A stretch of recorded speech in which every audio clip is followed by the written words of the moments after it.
ఆత్మ నక్కకి సాదృశ్యమో, ఈ స్వభావం చూసినప్పుడు మన జీవితంలో ఈ కల్దీల ఆత్మ, లేకపోతే ఈ నక్క బుద్ధి, లేకపోతే ఈ అపవిత్రాత్మ వెంటాడుతూ ఉంది. చాలామందికి ఈ అపవిత్రాత్మ వెంటాడుతుందన్న సంగతి తెలియదు పాపం. కొన్నిసార్లు అనుకుంటున్నారు ఏదో జరిగిపోయిందిలే, ఏదో అయిపోయిందిలే, ఇందుకు అయిపోయిందిలే, ఏదో అలాగ అయిపోయిందిలే.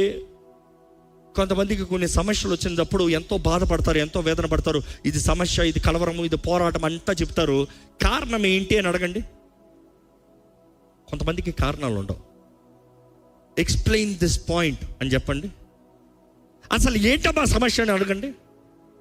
అసలు వాట్ వెంట్ రాంగ్ అని అది కాదు, అదంతా because you are not knowing. అపవాది, వాడు దొంగ, వాడు హంతకుడు, వాడు దోచుకుని నాశనం చేసేవాడు. జాగ్రత్త. దేవుడు వాక్యం తెలియజేయబడుతుంది యోహాను 10:10. దేవుడు యేసు ప్రభు ఎందుకు ఈ లోకంలోకి వచ్చాడంట? మనకి సమృద్ధి జీవాన్ని ఇస్తానికంట. కానీ సాతాను ఎందుకు ఉన్నాడంట? వాడు నిన్ను దోచుకుంటానికి, నిన్ను చంపుతానికి, నిన్ను నాశనం చేస్తానికి ఉన్నాడంట. ఈ మాట వినేటప్పుడు జ్ఞాపకం చేసుకోవాలి.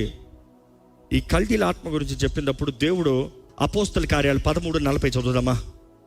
పౌలు అక్కడ సువార్తను ప్రకటించిన తర్వాత ఆయన అంటున్న